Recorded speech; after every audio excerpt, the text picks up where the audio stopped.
Welcome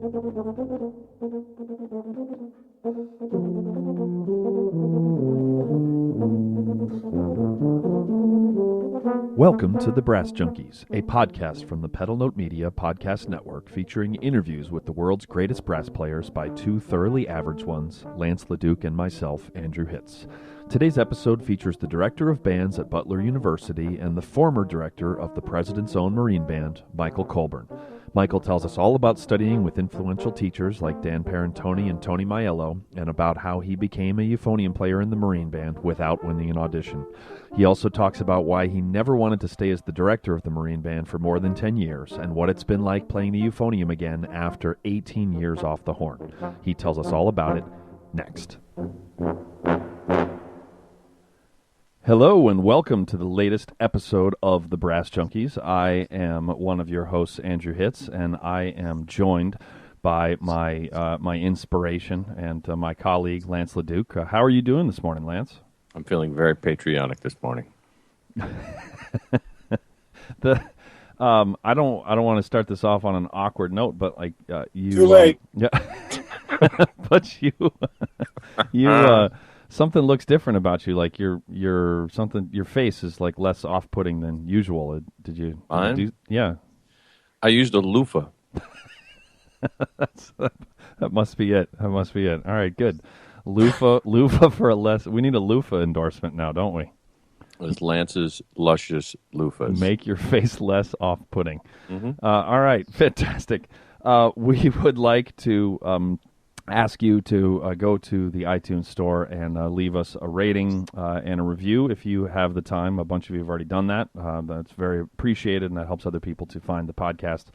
And I think without further ado, we will introduce our guest for the morning, who is the director of bands at Butler University and is also the former director. Was that your official title? Director or director? Yep. Okay, director of the President's Own Marine Band, Michael Colburn. How are you doing this morning, Michael?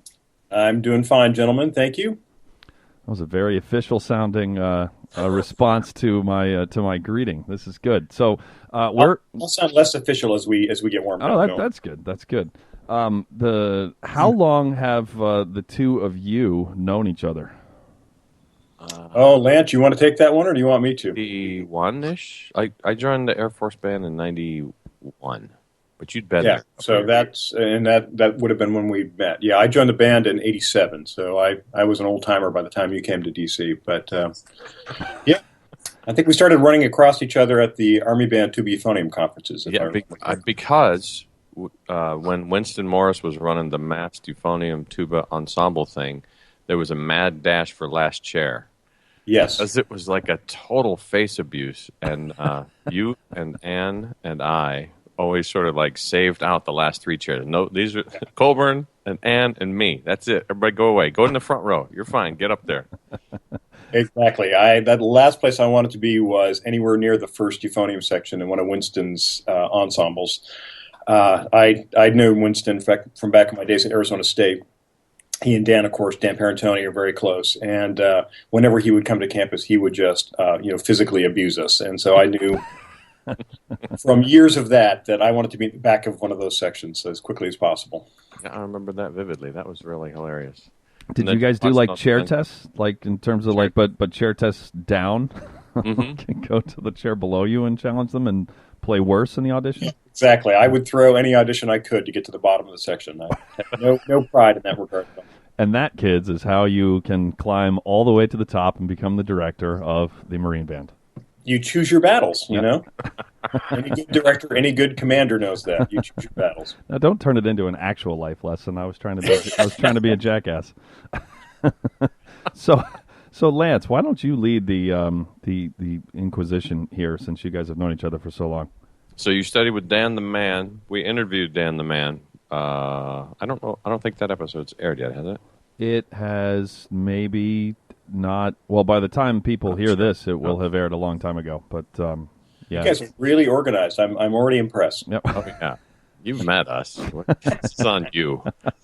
I was So expecting let's organized this up. and articulate hosts. Did you start on Euphonium, or were you one of those guys who started on a different thing? Like me? I started on euphonium. Actually, I Where? wanted to play tuba. My big brother was a tuba player, about 10 years older. So one of my earliest memories actually is sneaking into his bedroom. He had a sousaphone on the floor and crawling up underneath this thing and making a sound on it and just being really excited at the volume and the depth of sound I could produce even as a little kid on the sousaphone. So I really wanted to be a tuba player. How old were you when you did this clandestine sousaphone attack? I would have been like 4 or 5. Yeah, because he was 10 years older. So when he was in high school, so he was probably, 15, 16. So yeah, I would have been 5, maybe 6.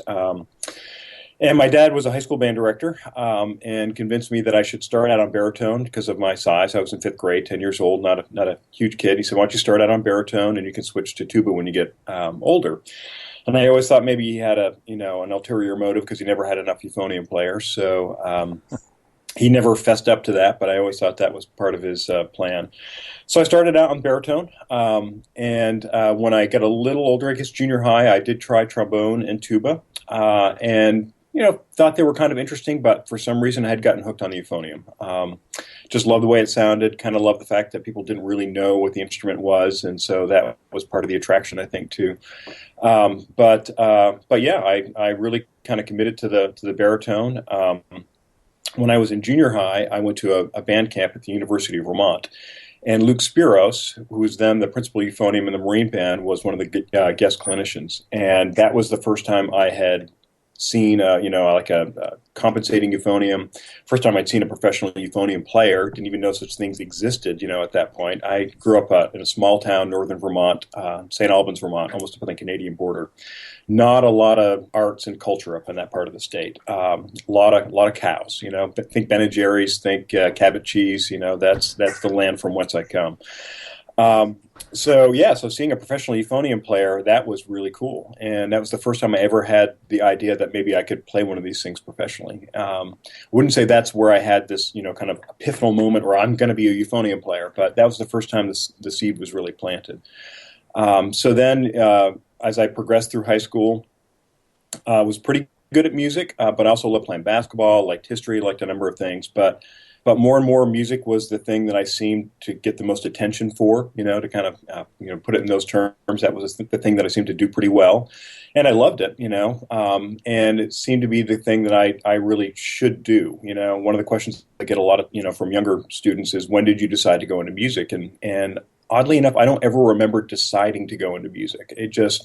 It seemed to be the path that revealed itself to me and seemed to be the thing I was supposed to do. But I never really consciously think, I'm going to be a euphonium player.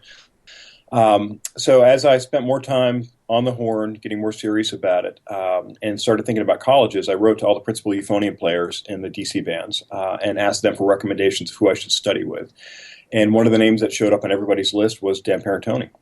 So that was the guy I thought, okay, this is who I should study with. Dan at the time was at the University of Illinois, and so I applied, auditioned there, was accepted, but he didn't have any scholarship money to offer me, and I just couldn't afford to go to Illinois. So I ended up going to the Crane School of Music in upstate New York, SUNY Potsdam, and studied with Peter Popeil, was the tuba euphonium guy there at the time, and a really good teacher. Dr. Popeil was just a real meat and potatoes kind of teacher.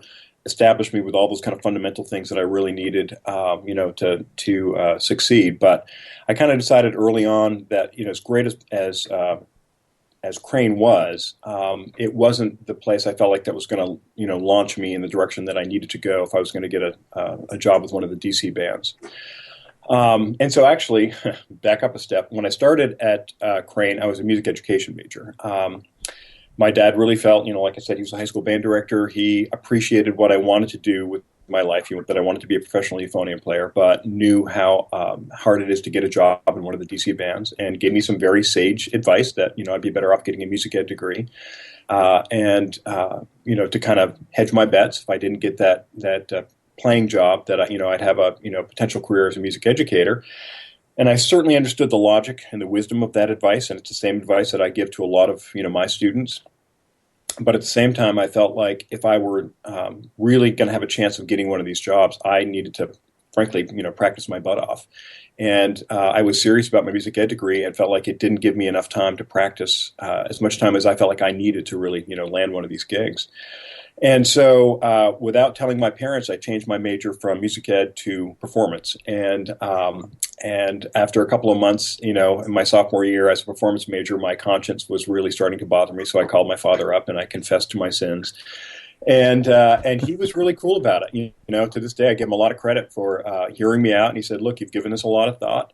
My basic argument to him was, I don't want to be 30 years old, 40 years old, looking at myself in the mirror and thinking, what if I had just given a little more of myself, to pursuing this dream, and wondering what if I changed my major, what if I spent more time practicing, and I promised him, look, I'm going to give this thing a shot, but if it doesn't work out, rest assured, I will go back, get certified. I'll be the most dedicated, band director you've ever met, and he was cool with that. And at about the same time that I made this decision, I found out that Dan Parentoni actually was no longer at Illinois. One of the little ironies for me was that even if I'd been accepted when I first applied to Illinois, that was the year that Dan went to Arizona State. So I would have gone to Illinois and not studied with him anyway. So I found out he was at ASU and contacted him, auditioned for him again, and was accepted and got a scholarship. And so then I transferred to Arizona State as a junior. I just realized I'm doing a whole lot of talking here and I'm not giving you guys any chance to ask any questions. So cut me off if if I'm going on too long here. Lance is about to say something here. We'll cut you off if something doesn't make sense. Okay. I haven't started recording yet. All right, just give me the high time when I'm going to start doing this for real. I'll keep going. Go jump to ASU. So I transferred to Arizona State as a junior. First time I'd been on an airplane. Farthest west I'd been at this point in my life was Potsdam, New York. So hopped on this plane, got off in Tempe, Arizona. Well, technically in Phoenix. The school's in Tempe, but stepped off the plane, 120 degrees, red rocks all around. I felt like I was on a different planet. And so it was really a shock to the system in many ways. But going to ASU was really the best decision I could have made. The quality of Dan's teaching, of course, just the size of the studio. I went from a studio with 3 or 4 euphonium players to a studio with a dozen euphonium players. Great ensembles. It was just a fantastic experience for me. And Dan was exactly the teacher that I needed. As I said, Peter Popeil gave me a great grounding in the basics and the fundamentals that I needed, but Dan really rebuilt me as a player. The whole first semester that I studied with him, all we did was sing, buzz, and play the art of phrasing from the Arbin book. If he was feeling generous, he might let me do something out of the Rochu book, but it was just basic, fundamental sing, buzz, play, sing, buzz, play. To the extent that, about 3/4 through the first semester, I just said, hey, look, Mr. P, how am I ever going to get a job in one of these military bands if all you let me do is sing, buzz, and play? And he said, Mike, and, I said, don't I need to work on my technique? Don't I need to work on excerpts? And he said, Mike, you've already got more technique than you're ever going to need for one of these jobs. But if you don't sound good, you're never going to make it past that first round. You have got to, the sound and the musicianship is what you need to really focus on. And he was absolutely right. So eventually he did let me play some other stuff. It took a little while, but I got to the point where I was working, of course, on the excerpts and all the other stuff that you have to do for those auditions. But, I tell anybody who asks, if it weren't for Dan Parentoni, I never would have landed one of these gigs. So it was really a life-changing experience to study with him. And he's just a great guy. I'm sure you guys had a great time interviewing him. He's got so many great stories to tell. And he, in many ways, kind of an unorthodox teacher. Before studying with Dan, I was used to the teacher who had the, back in those days, the mimeograph sheets of etude assignments, and we would kind of go through and check them off, and you'd go on to the next round of etudes, and it was very kind of cut and dry. But with Dan, oftentimes I would come in for an audition for a lesson, and he'd say, "So what are you working on this week?" He was very much leaving me in the driver's seat as to what I wanted to work on. Once I got past that first, semester of, sing, buzz, play of the art of phrasing, he was really, kind of leaving it up to me to decide what I needed to work on, and would give me the feedback and advice that I needed to make that, whatever it was, to sound as good as I could, but was definitely leaving me in control to a degree, which I really appreciated. There's a bit of a to me, it seems like a recurring theme where you took it upon yourself to figure out who the principal players were in the military band, and then you wrote them. And then you, a couple of years later, now you stand up to your dad, which can't have been, I mean, I don't know what the relationship with your dad was, but it seems like for a lot of people that would have been maybe a difficult thing to do. And then halfway through your first semester, you're telling Dan Parantonio, like, dude, what's the deal? I want to rip through these licks. So what, have you always had this ability to sort of just speak your mind, or to it seems like there's a determination there and a lack of fear of failure. Maybe I'm overthinking that, but what do you think attributed to your ability to do those things? Because it seems to me those aren't just natural things. I think it depends on your personality. I would jump in right away and say it's not a fear of failure, because I have an incredible fear of failure, and that may be part of my motivation. Whether I'm conducting or performing or anything, that fear of failure is always there. I wish it weren't. I know some people who don't really struggle with that, but for me, the struggle is real and it's daily. But along with that, and like I said, maybe connected to that is a drive to really, I've always wanted to do something significant with my life. From as early as I can remember. One of my basic ambitions has been to do, to make, as corny as it sounds, to make my mark on the world, to just do something significant. Exactly what that was, I wasn't quite sure. And in some ways, I feel like I'm still not quite sure, but I do feel like every day I do have an ambition to do something significant. And in this environment, as a teacher now, it's to help students. It's to, make a difference for them.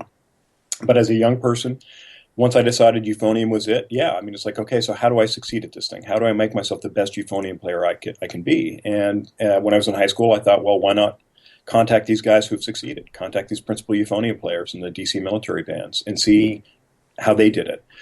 And then when, I was studying with Dan, it was, okay, so how can I get the most out of this experience? I really want to succeed, and so how do I get as much as I can out of this experience? And if it means questioning people, asking Dan those hard questions, asking my father or telling my father, look, this is what I really want to do. I remember having, I had kind of a contentious relationship with my band director at Arizona State. Dick Strange was a legendary band director at ASU, and deservedly so. Really accomplished conductor. But I was kind of that annoying guy who would ask the questions in the rehearsal that sometimes, pissed him off, and I would always do it respectfully, I've always worked hard throughout my career to ask those difficult questions, but to do it in a way that doesn't put somebody on the spot. And this is something I feel very strongly about, as a player initially in the Marine Band. I honestly did the same thing in the Marine Band. I would ask a lot of difficult questions of leadership, but was able to do it in a way where they didn't feel threatened, and they actually appreciated the fact that I was willing to do this. And so this is something that I always imparted to my players in the Marine Band. Look, I welcome questions. I want you to ask these questions, but don't do it in a way that is contentious and that's going to be, embarrassing or difficult for your colleagues or for myself. And I promise that I will treat you the same way, that when I step on the podium, whether you're the most experienced master gunnery sergeant or the most junior staff sergeant, I'm going to treat you with that same level of respect. But I expect you to do the same with me. I remember going to a master class that I think this was at Keystone Brass Institute many years ago. This is back in the late 80s. And the clinic was about productive rehearsal dialogue, and whether you're in a brass quintet or you're in a setting with a conductor in a large ensemble, there are ways that you can ask a question that aren't going to immediately piss off everybody that you're working with, and isn't going to make somebody feel like you're questioning their musicianship, Do they still offer that class? I think it's the kind of thing, and I do talk about this a fair amount when I'm doing, conducting seminars and even, just dealing with my own students, that we've all dealt with these kind of players that really, when they ask a question, you can tell they know what they want the answer to be. And you can tell what they really want to do is to prove how much they know as opposed to the person they're talking to. And I just don't have any patience for that, I really, there was a day, the Toscanini style conductor, the Ravelli style conductor, the Albert Chopard, to use the Marine Band example of that, kind of fear and intimidation style of musical leadership, whether you're talking about a conductor or a principal player. And I just don't think there's any place for that anymore. So I don't know how I got on this tangent, but anyway, I guess it was to answer your question, Lance, about my willingness and or ability to question authority, whether it's a parent or a conductor or a private teacher. And I think, we can and should do that, but there's a way to do it respectfully. And so that's really what I encourage. Do you remember hearing back which guys are, they would have all been guys at that time, which folks you heard back from in the military bands that you wrote to? I wish I could tell you exactly who they were. I know Brian wrote back. I think Luke wrote back. I heard back. I wrote probably a half a dozen letters, and I think I heard back from 3 or 4. I wish I'd kept those letters. I wish I had a better memory for these things, but honestly, that's like in a previous lifetime, so I can't tell you for sure. So that's Brian Bowman and Luke. Yeah, Brian Bowman. Luke Spiros. Luke Spiros, who you already mentioned. Yeah, I'm paying attention. Kind of. So your answer about encouraging questions even in the Marine Band. I have a feeling that I live here in D.C., and so I spend a whole lot of time with a lot of the people in all of the military bands, and I've met a bunch through my travels, especially with Lance, because I hear them talk, and there's a lot of people who have attained, not in the Marine Band, in all of the bands, who have attained the level of director who are not very popular with the troops, and I've literally never heard anybody say, a bad word about you. I'm sure somebody didn't like you, so of course that's human nature. I'll tell you later, man. Oh yeah, well, other than Lance, I should have said, and I'm guessing, and this is not.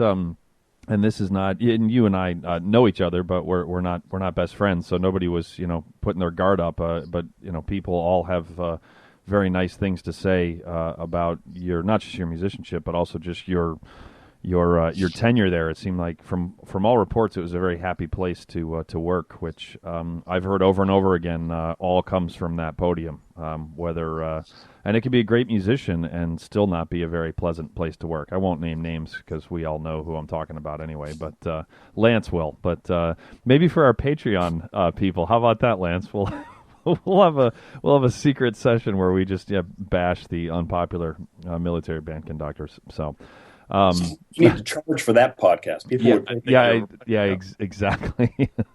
Yeah, I've heard some stories. So. Speaking of stories, what's the dumbest thing that Lance LaDuke has ever done in your presence? How long is this podcast? As long as you want, my man. As long as you want. Don't forget that I know where your bodies are buried too.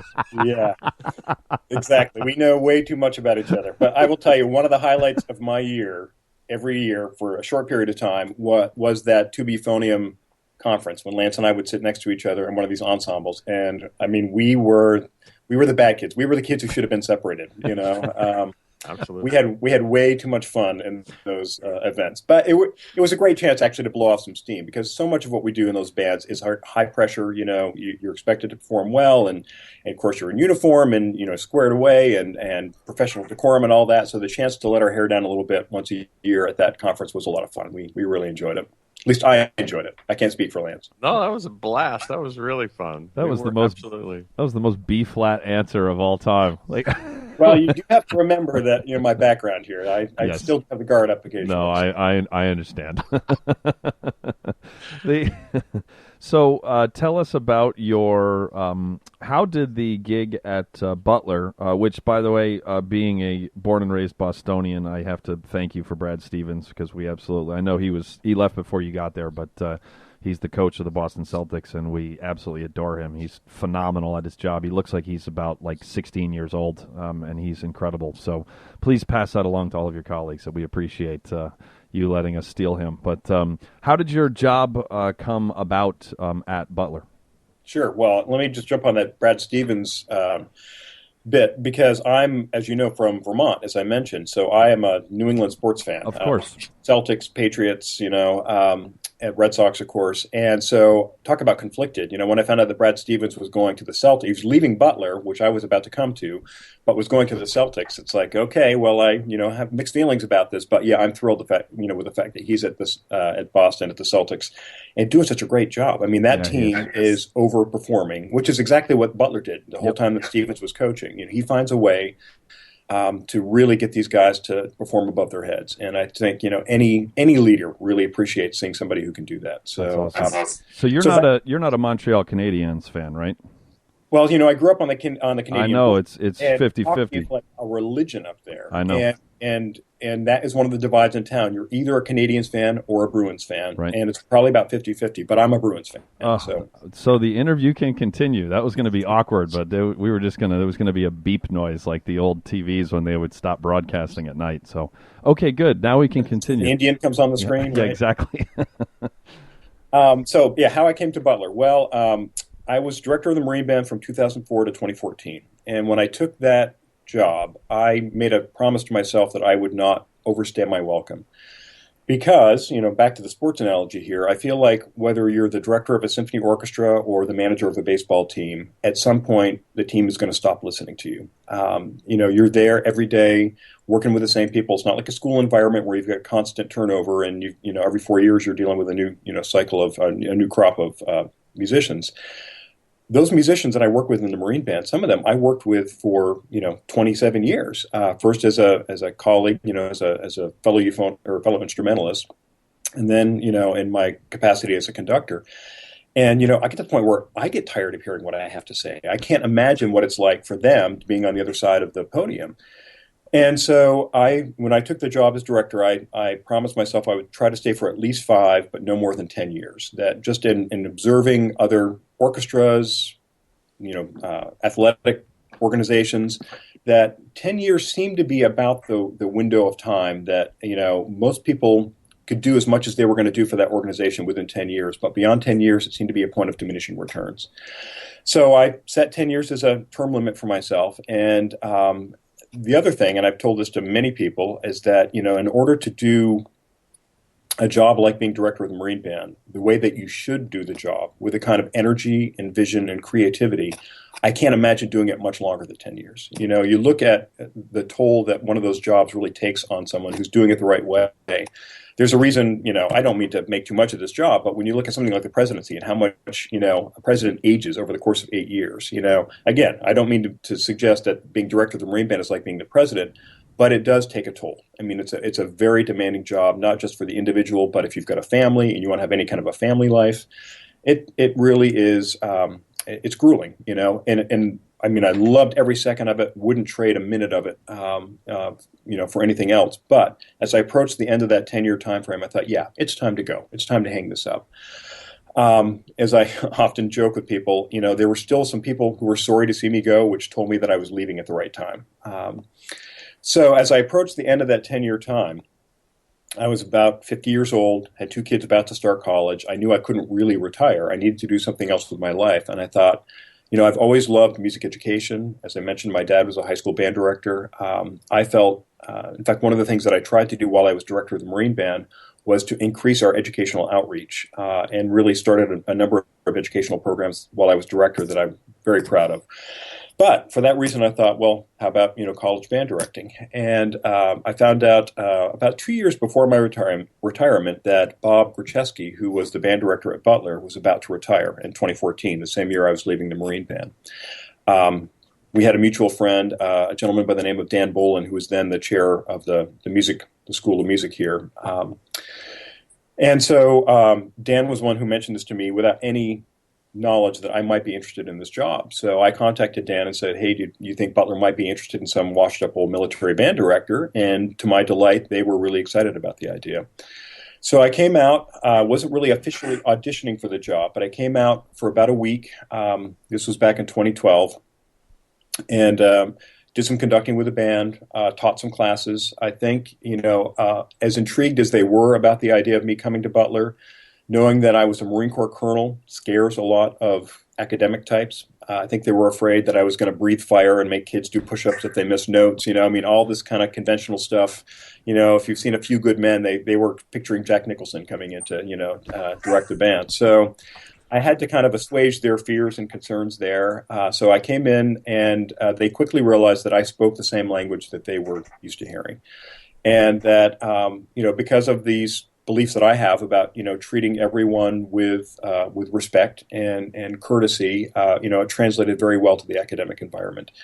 And that they could see that, I wasn't just up there waving a stick, that I did have some musical knowledge that I had acquired through my years with the Marine Band that I could share with them. And of course, that was my goal. I mean, as I point out to pretty much anyone who talks to me about my time with the Marine Band, I feel like I learned more in my first 6 months on the job in the Marine Band than I did in my entire college experience. Just the chance to play with professional musicians of that caliber and to learn from them and listen to what they're doing, it was just so beneficial to me. And so the chance to share some of that knowledge, in the academic world was really exciting. And so I spent about a week here, as I said, conducting, doing some teaching, deciding whether or not I liked Butler. I mean, I didn't know the first thing about Indianapolis, the first thing about Butler, but my wife, Nancy, came along on this trip. And so in addition to conducting and teaching, we explored the neighborhood, explored the city, and found out that Indianapolis is really a cool town.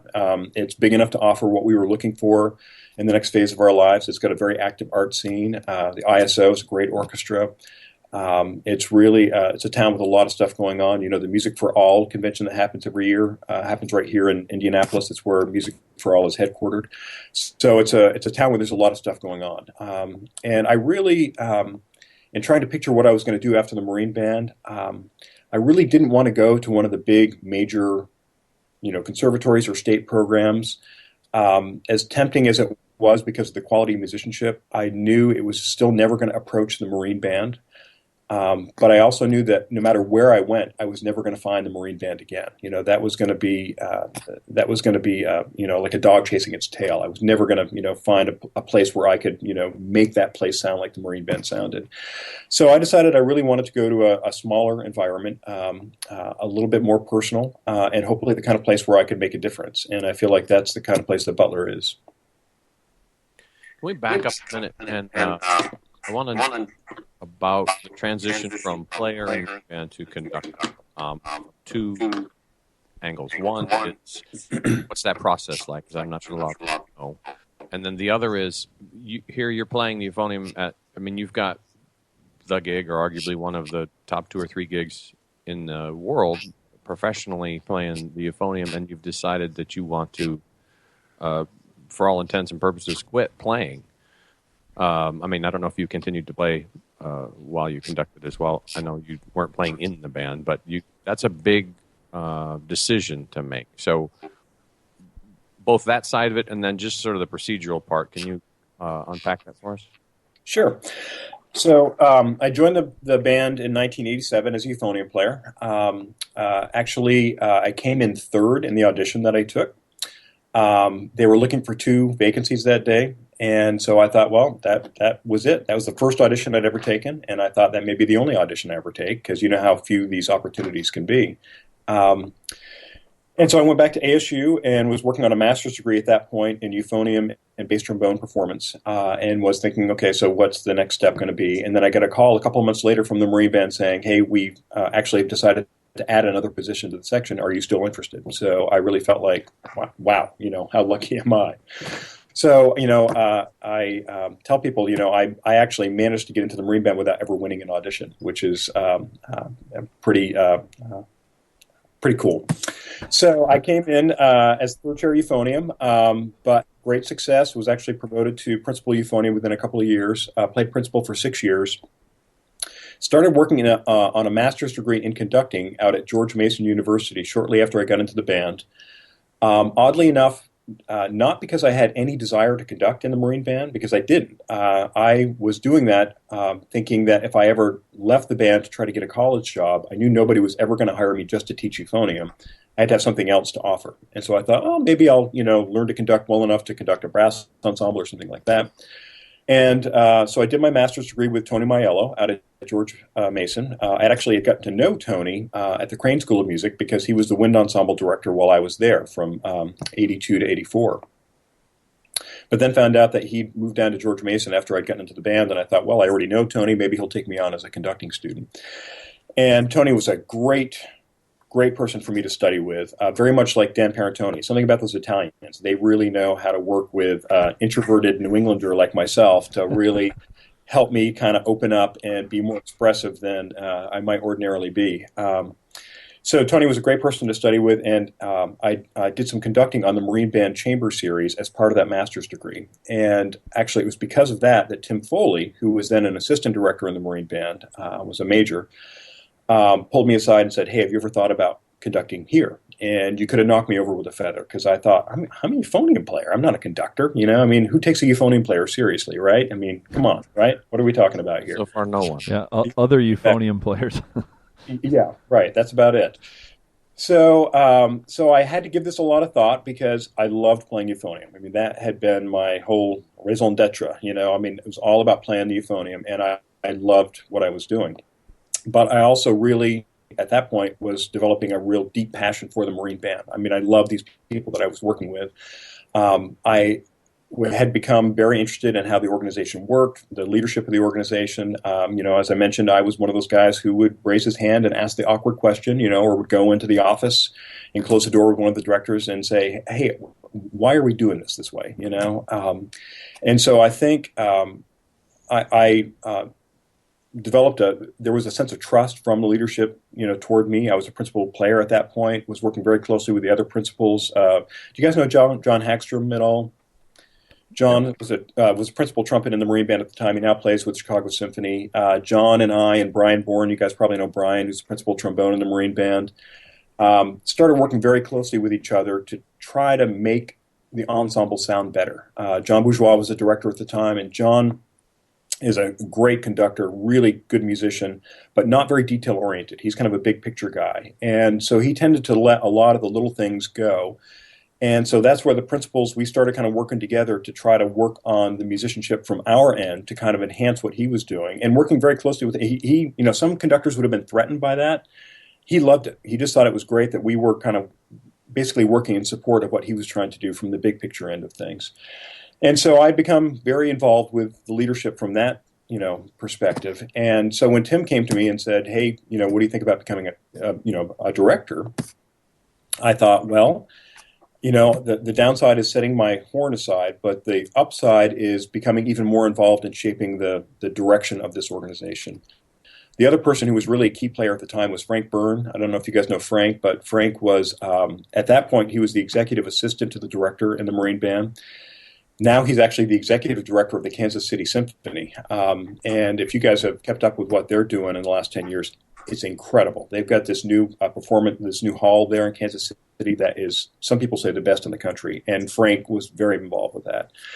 But Frank and Tim and I really had some strong ideas about, the direction of the organization. So the chance to work with the two of these guys as an assistant director was actually in some ways more attractive even than becoming a conductor, because I wasn't at that point really sure that I had what it took to become a good conductor. I was still very much a dabbler in conducting. Wasn't sure that was really what it was supposed to do, but it was a chance to be involved in the leadership of the organization that was really too attractive for me to turn down. So after giving it a lot of thought, talking to my family, trying to decide if this is really what we wanted to do, I thought, let's give this a shot. It felt like it was the thing I was supposed to do, And, I talked earlier about my decision to go into music and never really consciously making the decision. I feel like so many things in my life have really just kind of unfolded before me. And without getting too spiritual about this, I really am a firm believer in trying to, follow the path that sets itself before you, doing the thing that really feels right and seems like the thing you're supposed to do, regardless of what you thought you were supposed to do when you were 18 years old, and you had this clear idea of what it was like to be, a euphonium player or whatever else it is you want to do with your life. That as we get older, you start realizing that life is much more complicated and complex than that, and that you can drive yourself crazy, trying to think about the things you're supposed to do. rather than just try to read the situation and do the thing that seems right, And so becoming an assistant director seemed to be one of those things. So it was a little painful to set the euphonium down, but rather than focusing on the things that I had done previously, one of the things that has always been kind of a guiding force for me is to be forward focused, is to really look at what lies ahead and to pour your energies and your creativity into that. And so that's what I did. When I set the horn down, I went in the direction of becoming the best conductor that I could, and really trying to help shape the direction of the Marine Band. And any development that I've had as a conductor, I give so much credit to those musicians in the Marine Band, because when I stepped on that podium for the first time, I didn't know what the hell I was doing. I mean, I'd gotten a master's degree in conducting, but I was really untested. And I often joke with people that it's like learning how to drive with a Rolls Royce. You don't want to be the one that puts the first ding in that car, right? But the guys, the folks in the band, they had enough confidence in me because of the musicianship that I had shown them through my euphonium. I'd spent 9 years as a player. I had walked more than a mile in their shoes. I knew what it was like to do their part of the job. And I think because of that, they were incredibly supportive as I learned what it was like to be a conductor. And in many ways, throughout my time as an assistant director and then even as a director, I really envisioned what I did on the podium as being more like a chief collaborator in a chamber ensemble. The men and women in the Marine Band, they're also incredibly talented. But one of the distinguishing characteristics of that ensemble is the fact that they check their egos at the door. It's never a matter of one player thinking they know how something should go and they're just going to lay it down and screw everybody else. This is the way I want this passage to go. They're always listening to each other. They're always adjusting to each other. There's a sense of musical hierarchy within the organization that people get. They understand why that makes sense. And when I say hierarchy, it's not all roads lead to the podium. It's that you're listening to that principal cornet, you're listening to that principal clarinet, you're listening within your section, you're making things work. That principal players are not just listening to each other, but they're getting together after rehearsal to say, hey, look, this pitch is still not locking in, or, we're not stylistically aligned on this thing. Let's talk about this. And then, of course, the buck stops with the conductor. That's absolutely true. But I just have never felt like you're going to get the best results by ordering people what to do. That whether you're in a civilian environment or a military environment, yeah, you can make things work that way. But I feel like if the players feel like they have a shared ownership in the way the group sounds, that they have a voice in the process, that they're going to be that much more committed to it, and you're going to have a much more cohesive musical product because of that. So that's always the approach that I've taken to my conducting. Yes, if a decision needs to be made, I'm going to make it, but I'm going to, look to my musical leaders within the organization to be very involved in achieving the best solution before I'm going to say, okay, this is what has to happen. And I think the players, my sense is the players appreciated that. They appreciated the fact that, yes, I would make the decision when the decision had to be made. And, sometimes in the interest of time, yeah, hey guys, this is what we're going to do. Boom. But, I can't tell you how many times I would go into that first rehearsal with a very clear musical idea, a clear interpretation of how I wanted this piece to go. And then I would start conducting, and I would hear something from one of our players and think, you know what, I like that better. That's actually a better solution than the one that I come up with. And being willing to be musically flexible and to be able to adjust on the fly to make those things happen. I just think it makes for a much more enjoyable musical experience for everybody involved. So did you stop playing altogether? Did you put the horn down? I did for a long time. Now let me back up a step. One of the other odd things that happened, this was about 6 months before I became an assistant director in the band. I was a tour soloist on our, it was I think a Midwest tour. Was playing Fantasy Original. And we had a day off in Oklahoma City. And a bunch of us were playing volleyball. You guys ever familiar with volleyball? Nope. It's volleyball, but in a racquetball court. And so you can play the ball off the walls, and it's a lot of fun. It's a great thing to do. And so we were blowing off some steam playing volleyball. And I had played for an hour or two with the band members, and then most of them had left, and a few of us stuck around because the lunchtime crowd had come in. So we're playing with a bunch of bankers and lawyers, whoever else was in this health club, over lunch hour playing volleyball. And I was playing in the back line, and there was this big lug playing in the front line, about 6'6", huge guy.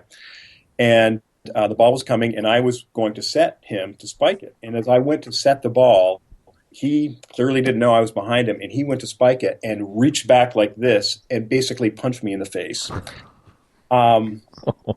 Yeah. So why am I laughing? What's wrong with me? You have to laugh or you have to cry, right? So, I basically. It's funny that you thought it was an accident. That's the best part. Yeah. That was his story anyway. So, banker beats up band nerd. Yeah, Film exactly. at 11. So I mean, it was like a punch to the face. So I go back to my hotel room, and of course, it's in that moment that I get punched, this whole thing flashes in my eyes like, okay, going to the ER, flying home, somebody else from the band having to come out to replace me, a soloist too, going home, just feeling terrible about this. And so I go back to my hotel room and I fold my lip up, and there is a gash, like the only thing right down to the skin, 17 stitches. Wow. Right across here, all on the inside. Now, fortunately, I went to the ER, and the doctor on duty was an oral surgeon. It was just like this total fluke. It happened to be an oral surgeon who was on duty. Did a great job stitching me up. But it was, several months before I could start playing again. And I never really totally, I got back to maybe 80% before I actually became a director. So yeah, that's, part of the story. And I sometimes joke with people that it was like the hand of God telling me, yeah, you're not going to play Euphonium anymore. Now you're going to become a conductor. That the fist of this band was the hand of God punching me in the face and saying, let me make this decision for you, So I did set the horn down for probably about, I guess it would have been 18 years, the time that I was an assistant director for 8 years, and then I was director for 10 years. And I played a little bit here and there. My kids, when they started playing instruments, I would play with them sometimes at home. They had a homeschool band, and our kids were homeschooled for a while, so I played with them for a little bit. But I was always one of those players that had to play a lot to really stay in shape and do the things that I needed to do, wanted to do on the horn. To sound as good as I could sound, I had to play like 3 or 4 hours a day. So now that I'm here at Butler as the director of bands, I'm also teaching euphonium. So I am playing a little bit more. Still not anywhere near where I want to be. I still I can't play enough to tell if I could get back in shape, if I wanted to get back in shape, and still not feeling really good about the way I sound. I try to play a little bit. I'm playing on a faculty recital in a group this Tuesday. But I'm still at the point where I'm more frustrated than anything else because I just can't get things to sound the way I remember them sounding when I was at my prime.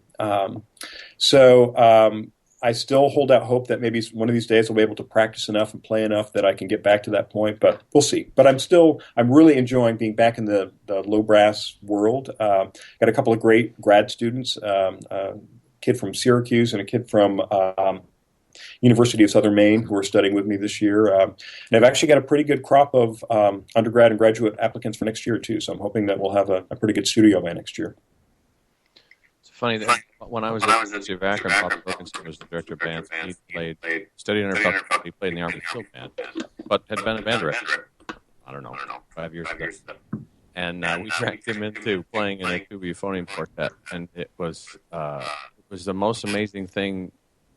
He sounded like $1 million for about 5.5 minutes, and then he just started swearing because he just he sounded like him, and then you could tell when he stopped in his own mind stopped sounding like him, and it just frustrated the daylights out of him.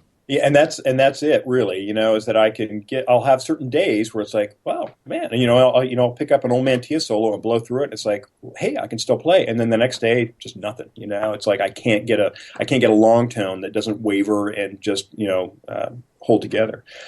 So it is frustrating, but it is fun. I've actually done I did a couple of recording sessions for Hal Leonard up at a local studio.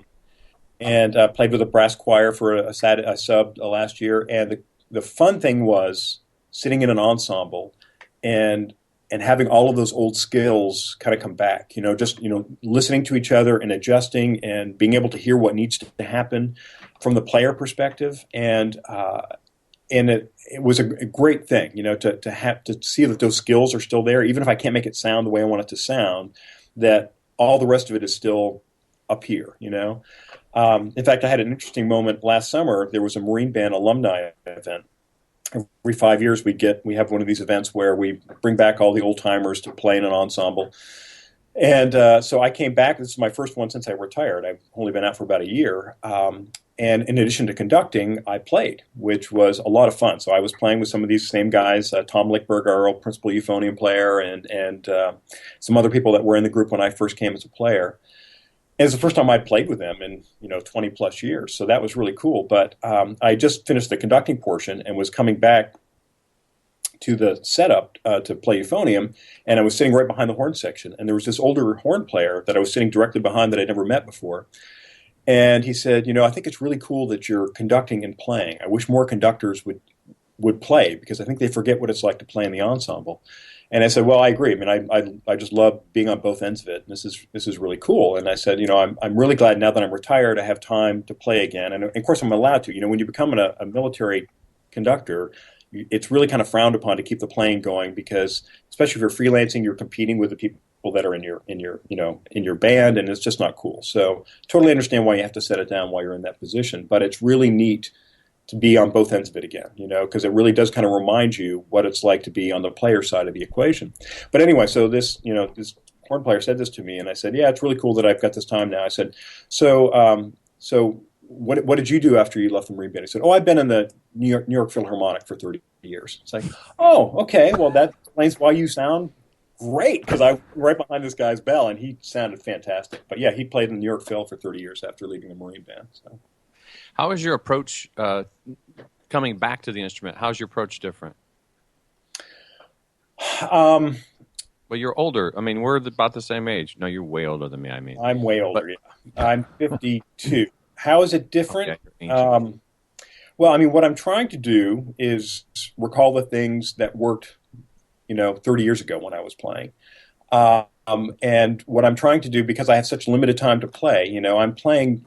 If I get an hour and a half to practice, in a given day, that's good. And that happens at most maybe 5 days a week, And so it's really hard to make a lot of progress, And like I said, I was the guy that, had the hour-long routine, the daily routine, who would play 3, 4, 5 hours a day all the time. And so was basically warmed up all the time, was always ready to go. And so now to try to play without having the ability to do that, honestly, it's a little bit of a struggle. It's trying to figure out how to warm up in a short amount of time and get to the point where I've got the response, I've got the tone quality control that I need, and I haven't worn myself out. I mean, it's hard to find that balance. So I'm experimenting.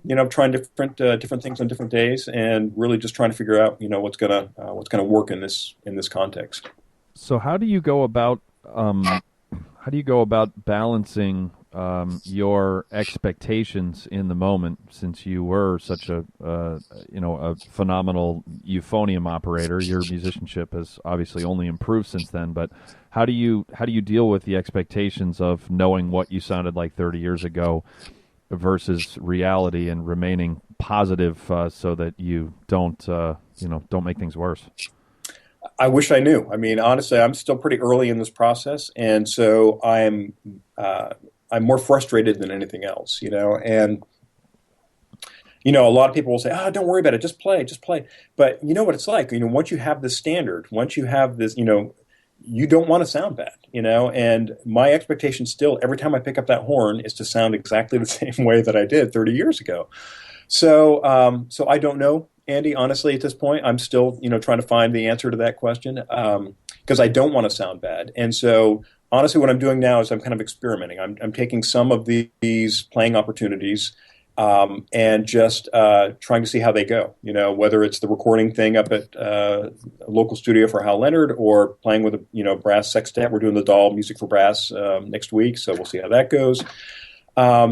And this, during the summers, one of the really nice things about being an academic type is that I have the whole summer off, which is really, really cool. After so many years in the military where that was not the case. And my wife and I are both from Vermont, so we actually just bought a condo in Vermont. We spent the whole summer in Vermont last year, which was great. And I plan to do the same thing again this summer. And hopefully during the summer, we'll have more time to play than I have during the academic year. And we've got, local citizens bands, town bands. So I'll play in those bands. I did that last summer, which was a good way in kind of a low pressure environment to just spend more time with a horn on the face. Playing in an ensemble, which you guys know is just different than playing by yourself. Just the pitch issues and just playing in an ensemble and just the way things feel when you're in a group like that. So yeah, I'm just going to keep experimenting. The good thing is they didn't hire me at Butler to be the euphonium virtuoso. They hired me at Butler to be the director of bands. And oh, by the way, if you want to teach some euphonium while you're here, that's cool. So that's really nice, is that it's a very low pressure environment. Every prospective euphonium student that comes to me, the first thing I tell them is, I don't sound like I used to sound. Okay, here's my golden age of brass recording. That's the way I could sound once upon a time. That's not me anymore. So you need to know that coming into this. But what I can share with you is the knowledge and experience that I've gained through my time playing in the band and directing the band. And I can certainly help you prepare excerpts. I can share with you the kind of musical insights that I developed as a player. I just don't sound that great anymore, and so far they've been cool with that. They understand that. I think they're actually kind of intrigued to see me kind of work through these issues myself. And so far they seem to be okay with it. So speaking of working through issues, I'm sure you've heard about our good friend Jens Lindemann and the fact that he has been dealing with some chop problems of late. And so I wondered if, it seems like a former director of the Marine Band might be a good person to be able to give him some advice on how he can kind of push through this latest challenge that how long has he now been dealing with this, Lance? Over a year, right? Oh, yeah. Yeah. So what advice would you give him? Well, first, it's such a sad story. Everybody knows that, Jens used to sound so great, but it sucks, So honestly, I think, what he needs to do is to take up volleyball and get some bankers, punch him in the face. Nice. And then the military band director. It worked for me. I think that's clearly the answer for Jens. All I heard was he needs to get punched in the face by a banker. That I didn't hear the rest of it. So that's the rest of it take care of itself. So he also needs to be on the receiving end of the hand of God. The hand of God, or the fist of God, as I prefer. The fist of God. That's one of the better ones we've had yet. That's good. I'm glad I could contribute. That's good. That's very good. At some point, we need to write all these down. I have one final parting shot question. Best story that doesn't need to be bleeped about playing in the Marine Band with Patrick Sheridan. Oh, yes. Wow, that doesn't need to be bleeped. Not that one. Not that one. Not that one. Nope, not that one. He is. You can't see him out there. He is thinking so hard right now. Thinking really hard. Pat and I, we spent a lot of time with each other when he was in the band. We had a great time, socially and musically. But honest to God, I don't have one story that I could tell you guys. Once the tape stops running, I need actually. That's sort of. But yeah, that's all the answer anybody needs. And believe me, I just went through all the stories mentally during that long pregnant pause when I was trying to come up with an answer. There's not one that I can tell you. Sorry. Well, you were just thinking, I was thinking, and I'm like the first 5 that popped into my head aren't podcast appropriate either. So, yeah, I'm not alone anyway. There, yeah, no, you're not alone. So. All right, well, maybe we should have him back after he fully retires so he can tell us all the Lance stories, and then after Pat actually wouldn't care at this point, so we can just slap an explicit label on the podcast, and then we could just have him go nuts. So does that sound like a plan, Lance? Absolutely. All right, yeah, good. Someone wants to track you down, and that's the best way to do that. If somebody wants to track me down? Yeah. Email is colburnmj@gmail.com. And, of course, you can always go to the Butler website, and all my official Butler contact information is on there as well. So, I welcome any and all questions or comments, certainly.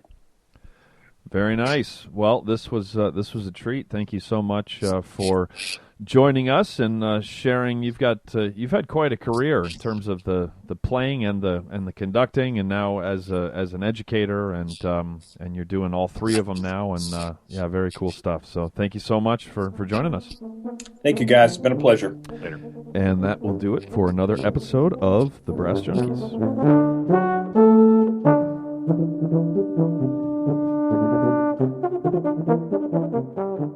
You've been listening to The Brass Junkies on the Pedal Note Media Podcast Network. If you would like to help support the podcast in order to make more episodes like this one possible, please visit pedalnotemedia.com/donate for more details. Also, be sure to check out our latest recording, The Brass Recording Project, at brassrecordingproject.com. The Brass Junkies is produced by Austin Boyer and Buddy Deschler of the Fredericksburg Brass Institute. Executive producers are Andrew Hitz and Lance LaDuke. This has been a presentation of the Pedal Note Media Podcast Network.